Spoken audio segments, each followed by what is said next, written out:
And here we are at the start of the week with another Morning Pitt for you right here on youtube.com/Panther-Lair.com.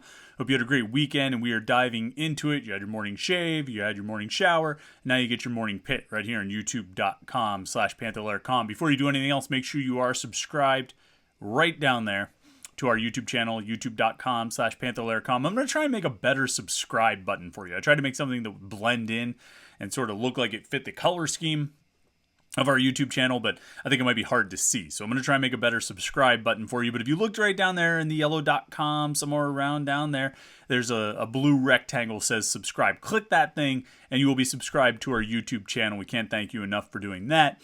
And as a way of showing our thanks, if you turn on notifications, we'll send a little alert to you. So you always know every time we post a new Morning Pitt, any morning, Monday through Friday, or we go live for our Panther-Lair show on Wednesday nights, or we go live for our post-game show after the game on Saturdays. We don't know what time we're going to start this Saturday. It's an 8 o'clock kickoff at Louisville. I don't know why it's 8 o'clock. That's what they decided to do. But I do know that we're going to be live after the game. Now, what time that is, I couldn't tell you right now as we sit here on Monday morning. Probably couldn't tell you on Tuesday, Wednesday, Thursday, Friday, or Saturday morning either. But I'll know as we're getting closer to the end of the game what time we're going to start. And I'll try and tweet it. But I mean, there's a lot of things going on Twitter at that time. You might miss it. You will not miss the notification that comes to your phone if you subscribe to our YouTube channel and turn on the alerts. Then you'll know when we go live. I'm guessing it'll be somewhere around midnight. Who knows? You don't want to miss it though. So make sure you subscribe. youtube.com/Panther-Lair.com. And while you're here, like this video. That's always much appreciated from us as we try and put out this content every day, Monday through Friday. We release a new Morning Pitt video right here at youtube.com/Panther-Lair.com. And these Monday mornings, I always feel like we've been gone for a long time. Like I haven't hung out, I haven't talked to you guys in a while. What have you been up to? What have you been doing? Particularly when it was an off week and we didn't have a post-game show to kind of go over then. It's usually, we get to the end of the week, the Morning Pitts Monday through Friday, and then Saturday night we'll hang out on the post-game show, and then before you know it, it's back around to Monday morning again, and we're rolling with a Morning Pitt. Well, we didn't have the post-game show, so I feel like it's been a long time. But Pitt is back at it, and the off week is over. They're back to focusing on getting ready for Louisville. I'm sure they did a little bit of work on Louisville over the off week. And we'll talk this week about Louisville, about the challenges the Cardinals present, where Pitt should be able to win, or where Pitt might be in jeopardy of losing. We'll talk a lot about adjustments and changes that needed to be made, and we'll certainly be asking the players and coaches about what they focused on in the off week, and I'm sure their answers will be illuminating. But I think because of where we are on the schedule, and I talked about this from the time the schedule came out, I've talked about it all season, I've certainly talked about it a lot last week, of this sort of before and after moment here of 6 games in, 6 games to go, midpoint of the season, 4-2 record. Regardless of what the losses were, regardless of how good you might feel about the Tennessee loss or how bad you might feel about the Georgia Tech loss, there are 6 games to play that are ultimately going to determine this team's fate and this team's success or failures in the 2022 season. And so what needs to happen in these 6 games as Pitt runs through this final stretch of 6 ACC games, 4 of them in the Coastal Division, plus Syracuse and Louisville? What needs to happen? What do I think are the keys for Pitt as they go through these final 6 games? What do they need to focus on? What do they need to be able to do well if they want to have a chance to win the Coastal? Because I think, and we'll take a more of a look around the Coastal tomorrow, but I think if you watched the games this weekend, you still probably feel like Pitt's got a realistic shot in the Coastal Division. Carolina's off to a great start. They're 3-0, and when you have a 3-0 start on an 8-game schedule, you're in really good shape. You know what I mean? Like, other teams are going to have to knock you off. You've asserted yourself as being in the driver's seat in terms of conference record. And so Carolina's there now. But despite what they did against Duke the other night, I think you would probably look at that Carolina team and say they're still vulnerable. And they do, by no means, they might be the best of the Coastal right now, but by no means do they look unbeatable. It's going to be a challenge for teams that are offensively challenged like Pitt. And let's be honest, who in the Coastal is not offensively challenged other than Carolina? But I don't think they're so good offensively that you can't have a hope of slowing them down from time to time. And I think their defense, while they've been better in conference games than they were early on, is still pretty susceptible. And I think you can still get over on this defense, even if your offense is not all that great. And like I said, we'll talk about that certainly through this week, definitely tomorrow when we wrap up the Coastal from the weekend. And I'm sure we'll talk about it throughout the rest of the season. But the main point, at least as it relates to today, is that nobody looks unbeatable in this division. Nobody looks like the clear favorite, but boy, it's going to be tough to knock them off. This is pretty wide open unless you're Virginia, and I mean, to some extent, Georgia Tech. Although Georgia Tech beat Duke, and if I'm going to include Duke in the conversation of it being wide open, then I guess we include Georgia Tech in the conversation as well. It's pretty wide open. And I don't think you can really count just about anybody out of this thing, other than maybe Virginia. I don't think you should count Pitt out of this thing yet. But we all know they've had major issues, and they have major holes and major weaknesses that have shown through the first 6 games, in the losses and in the wins. And it showed up certainly in the Tennessee game. It obviously showed up in a big way for about 75% or more of the Georgia Tech game, but it showed up in the Virginia Tech game. It showed up in the Rhode Island game. It showed up in the West Virginia game. The holes on this team, the weaknesses on this team are considerable. And they're the kinds of things that can, take those final 6 games and get you a 4-2 record out of them, which would be pretty disappointing to go 8-4, on a season coming off an ACC championship, despite the personnel losses, but a season that still had some pretty significant expectations. So, what needs to happen here? What do they need to fix? What do they need to correct? What needs to go right for Pitt in the second half? What do they need to do better? What do they need to do well? And what's it going to come down to? All those questions are pretty much just me repeating the same thing over and over again of what needs to happen in this second half of the season for Pitt. And I'll say that there's, not going to be anything I say here that's going to be, eye-opening to you. I mean, certainly if you've listened to other Morning Pits or read other things I've written or listened to other things I've said, I mean, nothing's going to surprise you here. And I mean, to be quite honest, if you've watched Pitt for the first 6 games, nothing is going to surprise you in this regard either. But I still think there are a couple things we need to put down on paper and say, this needs to happen. This is what needs to happen. This is what it's going to come down to. This is what these final 6 games are going to be about. And the first thing, whether you like it or not, and I don't know if you would necessarily dislike it, but you might dislike sort of what it implies. But the first thing for these final 6 games is 2 things, actually.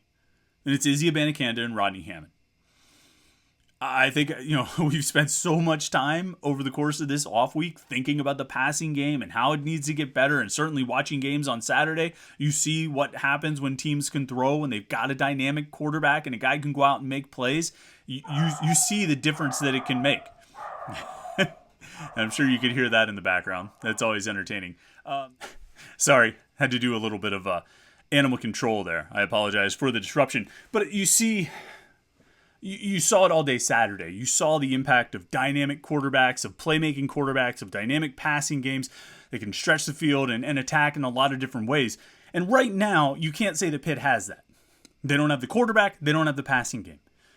What they do have is 2 really, really good running backs, 2 dynamic running backs. And while we all know you're not going to be able to get through these final 6 games with enough wins to claim the Coastal title, just relying on those 2, I think you can count on them to do a whole lot of the heavy lifting.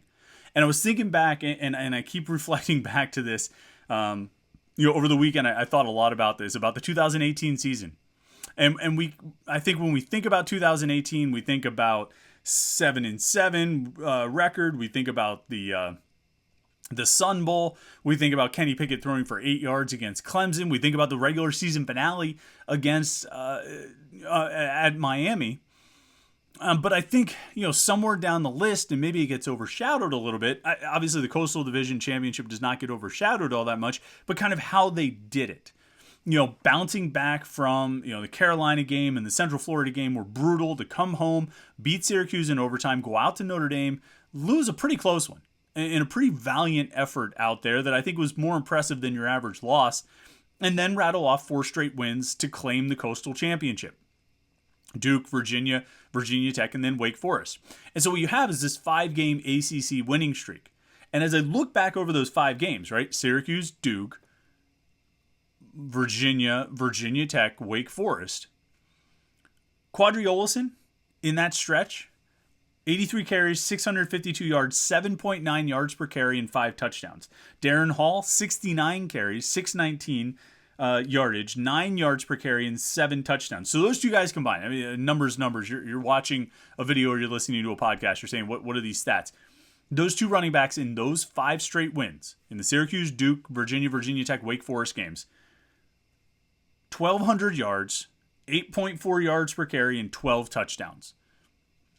All right, that is monster running back production over the course of 5 games. I mean, you're looking at 200 plus yards per game on the ground just from those two guys. Kenny Pickett, meanwhile, completed over that 5-game stretch, completed 60% of his passes for 826 yards, 7 touchdowns, and 1 pick. 165 passing yards per game. 7 passing touchdowns. So, I mean, you still got the touchdown production, which is something Keaton Slovis has not offered through the first 6 games of this season. He's only got 5 passing touchdowns in like 4.5 games or whatever he played. But you see how the offense was balanced, and we know what that offense was. We know they set records and had 2,000-yard rushers for the first time in school history and all that stuff. They had the most productive rushing offense in school history and everything. But I think it's interesting to look at those 5 games in particular. And I know Kenny Pickett made some huge plays in those games. I mean, the game-winning touchdown pass against Duke was Kenny Pickett. I mean, that was a game winner, and it came on his throw. Of course, that game also had Valik Carter's debut, and Valik Carter went crazy, and we didn't even include his rushing numbers. We're just talking about Olsen and Hall in those 5 games. 1,200 yards, almost 1,300, 8.4 yards per carry, and 12 touchdowns. If you could get something approaching that production out of Izzy Abanikanda and Rodney Hammond over the next 5 games, 6 games, I mean 5 for just to make the comparison point here. But even if you go 5-1, you're going to be 6-2 in the ACC. You're going to have a 9-3 overall record. And I think even if you somehow fall short of the Coastal win, of the Coastal title, you're going to end up with a pretty decent. I mean, a 9-win season is a good season, right? And so if you could get that kind of production, 1,200 yards, 12 touchdowns, better than 8 yards per carry out of Abanikanda and Hammond in these final 5 or 6 games, you're going to have a good chance to win a bunch of them. And that might be the kind of production that they need. Now, these two guys, Abanikanda and Hammond, are not going to have the benefit of George Aston, like Olsen and Hall had. They're not going to have an offensive line that blocks the way that 2018 offensive line blocked, particularly for the run. They're going to have to make more of it happen on their own. They're going to have to be more creative. They're not going to have perfect running lanes to run through. They're going to have to be, like I say, creative. They're going to have to produce a lot of this themselves. Now, fortunately for Pitt and Abanikanda and Hammond and the team and everybody involved, I think those guys are more adept at doing that than Quadri Olsen and Darren Hall were. But they're going to have to do it. And I think we all think this passing game should be something. I think a lot of Pitt fans want this passing game to be something. I'm sure the Pitt coaches want this passing game to be something. And I think it can be some things. We'll talk about that in a second. But it's still going to come down to those two guys. And I think Rodney Hammond will be back. I think he'll play in these final 6 games. I think he'll play at Louisville. And I think you just mix and match those two and pound it. And pound the ball and build truly, this is the foundation of your offense. And you're going to have to live with it. And because it probably gives you your best chance for success right now. And again, that's not to say there aren't things they can do in the passing game. And I think there are things they should do in the passing game. And we'll talk about it in a second. But these two guys, it's going to come down to 2 and 6. And that's going to be the foundation of whatever success they have over the next 6 games. Now, when it comes to the passing game, I'm going to pick up on something I talked about on Friday. And if you didn't listen to Friday's podcast, if you didn't watch the Morning Pitt on Friday, you missed some of this. But I still think it's crucially important. So important. And I think it's so interesting. And I think, the coaches might have an explanation for it beyond the conclusions that we're going to draw here. But it seems to me crucial information.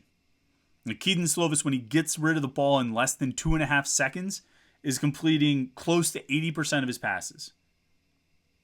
Close to 80%, 77.9% of his passes. 9.2 yards per attempt, 11.8 yards per completion. When he's taking longer than that, when he's holding the ball onto the ball for more than 2.5 seconds and actually throws it, he's completing 48%. And that's not even all the dropbacks when he actually throws, that's not all the dropbacks when he takes more than 2.5 seconds, because on a bunch of those he's scrambling or getting sacked. When he actually does throw it, after more than 2.5 seconds has elapsed, he completes less than 50% of his passes. Now, he's thrown 4 touchdowns in that situation, as opposed to only 1 when he throws the ball less than 2.5 seconds. But he's also thrown 3 interceptions. His yards per attempt is 2.5 yards less than when he gets rid of the ball quickly, and his yards per completion is 2 yards more, which kind of makes sense that you'll be stretching the field a little bit more. But we'll talk about stretching the field in a second, because my thought with Kedon Slovis, with this offense, with this passing game, with what we're talking about right here, with the time in the pocket and how quickly he gets rid of the ball, I think the emphasis this week needed to be getting the ball out quickly. Rhythm passing. Short stuff, 2-3 step drop, 1 read, 2 read, go. 1 read, 2 read, check down. And I mean, I think you can scheme things like that. I don't know if Frank Cignetti necessarily wants to scheme things like that. I think he takes pride in having an NFL-style, pro-style offense. I think he takes pride in an offense that helps quarterbacks learn how to make reads and go through progressions and all those things. And that's great. It's great. You should prepare quarterbacks for the next level. That's a great idea. I think you should wholeheartedly go for that. But I'd like you to focus on winning games first. And I'm not sure if that kind of 3-4 read progression offense is going to win you games right now. I'm not sure if it gives you the best chance to win games right now. I think 1 read, 2 read check down, at max, might be your best approach. Because, I mean, we all see what's happening on the field, right? We all see the quarterback. We all see the play at quarterback. We all see the production at quarterback. We all see what happens when he holds the ball too long. We all see what happens when he looks to read. He waits for things to be too open. He waits for, the perfect passing opportunity, the perfect passing window, and those things rarely come. And he ends up waiting too long. And even the guys who are open, he waits too long to throw those passes. I think it's 6 games in, 4.5 games of Kedon Slovis, and I think we can say this about him. Maybe it's a result of the hit he took at Tennessee. Maybe there's lingering effects there. I don't know. All I know is you need to find a better way to get rid of the ball. You need to find a better way to complete passes and move the ball through the air. And I think a rhythm passing game, something that just kind of just chips away, dink and dunk, whatever you want to call it, I think that's fine. I think the last 2 games, Georgia Tech and Virginia Tech, you saw them trying to use tempo more. They'd get a first down or even a short gain. If the clock's running, they're getting back to the line of scrimmage quickly. They're trying to get into a rhythm. They're trying to have a little bit of a tempo and a pace to the offense, which I think is a good idea. Work that into your passing game. Make that the speed of your passing game as well. That there's less reads, there's less to look at, there's less to process. You see it or you don't, and then you check it down, or you throw it away, or you scramble. Nothing. Cut out 5-step drops, 7-step drops. We'll work those in at some point. But for now, just try to get into a rhythm. Get Kedon Slovis comfortable. Get the receivers comfortable catching the ball. Have it coming to them a lot. Even if your yards per attempt is only 6 yards or something like that, it's fine. Just get the ball out. Move a little more quickly and try to establish that rhythm. And of course, one big part of that, which again, if you listened on Friday, I talked about this, but I'm going to come back to it because I've updated stats. Big part of that is Gavin Bartholomew. He's simply got to be involved. And I always sort of reject or push back when fans say, why aren't we getting the ball to this guy? You got to get the ball to this guy. You got to do this. This guy needs to be involved. This guy needs to... But this really is one. And I think there are a number of reasons why Gavin Bartholomew's usage was what it was through the first 6 games. I think he was hurt. I think he was banged up for a while. I don't think he was fully healthy through the first 6 games, and he might not be fully healthy through the whole season, but I think that limited him and what he could do. You still have to find ways to get the ball to him. It simply got to happen. He has to be more involved than he has. 17 targets through 6 games is 42nd among Power 5 tight ends. 42nd in targets. He's 37th among Power 5 tight ends in receptions. And that's too low of usage for a guy of his talent, a guy who can make the impact that he can make. Because look, he's 20th among Power 5 tight ends in touchdowns with 2. More importantly, he's 5th among Power 5 tight ends who have at least 15 targets in reception percentage. When he's caught 14 out of 17 targets that are thrown to him for 229 yards and 2 touchdowns and 8 first downs. And then the NFL quarterback rating. And we talked about this on Friday, and it's actually better than it was. He was 6th among Power 5 tight ends in NFL quarterback rating when throwing to him. Now he's actually 4th. There are 3 guys ahead of him who have a perfect quarterback rating. And then Gavin Bartholomew, NFL quarterback rating, goes to 158.3. It makes no sense. But that's a perfect NFL quarterback rating. There's 3 Power 5 tight ends with at least 15 targets who have that NFL quarterback rating when you throw to them. Gavin Bartholomew is with 158.0. So you're talking about a near perfect quarterback rating when you throw to him. Good things happen when you throw to Gavin Bartholomew. And I'm going to hammer on this over and over again until he's worked into the offense more. And if you want to give him 6, 8, 9 targets, I'm good with that. Because again, that's the kind of pass and the kind of routes you run with him. You run wheel routes, you run him into the flat, you run shorter stuff. That's good because you will get into that rhythm. You will complete those passes and get the ball moving. And then you can bounce those off of, running plays with Abanikanda and Hammond and short passes to Bartholomew. And you start hitting some of these things. You start hitting some quicker stuff. You're going to get the defense on their heels a little bit, and then it'll give you more opportunities to open up whatever you want to open up. But it has to start with 2 and 6 and 86. I think those 3 guys are absolutely essential to whatever they're going to try and do on offense the rest of the season. We've all moved well past the thought that last season this offense would be anything like last season's, and it's not. It's a complete departure, and that's fine. That doesn't mean you can't win. You just have to take certain approaches, and I think going to 2, going to 6, and going to 86 it's the foundation of this thing. It's where it has to start. And if you build from there, if you can do that effectively, if you can run effectively with those 2 guys and get the ball to Gavin Bartholomew, complete those passes and do it effectively, you're going to find that some of those other things start to open up. And of course, the things you're trying to open up is an opportunity to attack downfield. I'm all for every now and then just taking a shot, taking a bit of a risk, just firing one downfield just to see what happens, Like that 4th and 3 pass, I know you didn't like it. I know there were opportunities to pick up the first down. That 4th and 3 pass against Virginia Tech where he fired to the end zone. I know you don't like it. I know he could have run for the first down. He could have checked it down for the first down. Like a pass like that every now and then is not a bad thing. Maybe not in that scenario, maybe not in that situation. But a pass like that every now and then is not a bad thing to show the opponent that you're willing to do it. But in terms of working it into your regular offensive flow, I just don't think I don't think you're established enough to do that. I don't think you've established the ability to do that.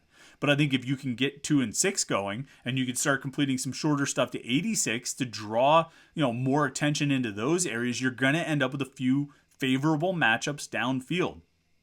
Single coverage matchups downfield where you can try to go deep to a guy like Bub Means or try to go deep to a Konate Mumfield or a Jared Wayne. I think those opportunities will present themselves more once you get these other things going. And I do want you to eventually do that. I think Pitt eventually should take some of those shots. I don't think it's going to be part of their bread and butter because their bread and butter is Abanikanda, Hammond, and Bartholomew. But as you establish that bread and butter, then you can start getting the pickles, which is now what I'm going to add into that bread and butter metaphor because it just kind of popped into my head. And you want to get the pickles, you got to go downfield because that's where they are.